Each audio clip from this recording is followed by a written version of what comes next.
Hello and welcome to my channel. Today I'm going to share the results of a poll I conducted recently.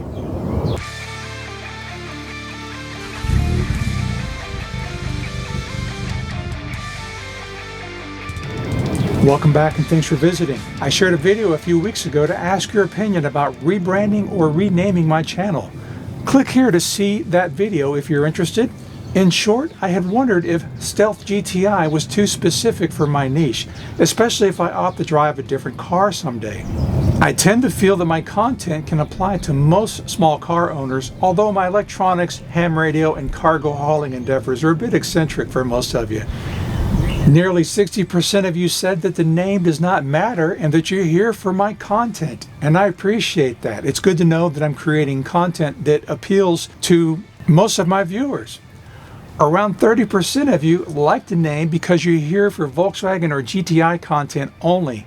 And I understand that. There are some channels that I watch and I'm there for one specific thing only. And when they deviate from that content, I go watch something else. I may or may not be subscribed.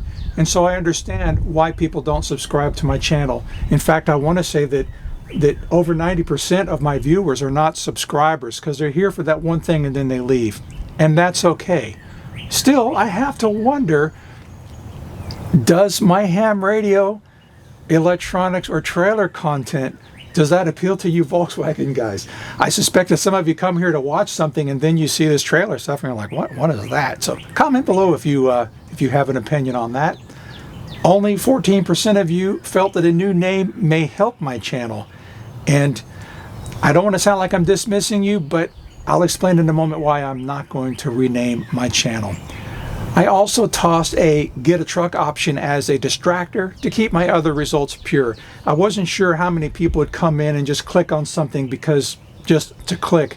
And so I threw the get a truck option in there so that people who don't really have any true interest in one answer or another had a place to throw away a vote. And thankfully only 2% of them did that. I had some very supportive comments. Examples include, don't fix what isn't broken.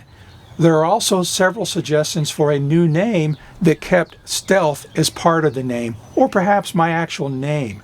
Surprisingly, my name is already in use in social media, websites, and other places, so I didn't really consider it an option. One fellow YouTuber, Last Human's Garage, you might know him, told me, you got to stick to what made you. And I think that's fine advice, but his channel already has a catchy name that doesn't anchor him to a specific topic. And if you're familiar with his work, then you already know that his channel can be pretty diverse, to say the very least. I was surprised at how many hams watch my content. That would be ham radio operators. One of the most clever suggestions came from a ham who said, GTI can stand for whatever you want. In the ham radio community, it's fairly common for hams to turn portions of their call sign into an acronym to help make their call signs easier to remember. For example, I knew a ham radio operator, call sign N4GSF, who used to say, going senile fast. And of course, that worked. It's been over 20 years since I last talked to him. I have no idea where he is today, but I remember that call sign because of going senile fast. The last three letters of my call sign are WMF. Most can think of just one phrase to fit that, and of course we can't say it on the air, and I'm not going to say it here. Use your imagination, you'll think of it. One thing is for certain, it's very memorable. Eventually, someone came up with weapons of mass frustration because I like to stir the pot from time to time. Anyway, I guess GTI could someday stand for getting to it. That's just a quick idea, but I don't think I need to worry about that for a while. My next question was about the kind of content you'd like to see. I added just get a truck as a distractor. There were a few bites. Over half of you said that you'd like to see performance-related content. And I still need to make a video that details my performance mods.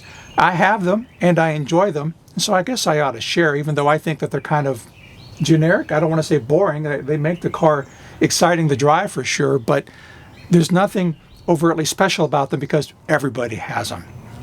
Anyway, there is just one more performance-related mod that I'm considering, and if I do it, I will definitely make a video. But to be honest, I'm pretty happy with the car, and I'm likely not going to pursue much more in the way of performance. Nearly 20% said that you would like to see more travel content. Well, you're in luck. As I make this video, I am loaded and preparing for another trip to California. I'll record some content along the way, but I'm not sure how much more travel content I'll make after this trip. Now that we have my mother's cats, we can't venture too far from home for very long. I'll be driving alone to California while my wife stays home with the cats. About a quarter of you seem interested in camping or off-road activity. Camper vans, travel vans, and off-road rigs all appeal to me, but if I'm honest with myself, I really don't know how often I'd camp or drive off-road. A small van conversion, such as a Transit Connect, could satisfy my curiosity about owning a travel van while still providing a relatively small and efficient platform for local driving. But would I use it as much as my GTI? A Subaru Crosstrek would be a great compromise between a compact car and a light off-roader. In my opinion, Crosstreks are slow, just as a Tiguan or Atlas would be when compared to my GTI. But the Crosstrek is more efficient than larger vehicles, and they have fantastic aftermarket support as far as off-road goodies, winches, bumpers, and stuff like that.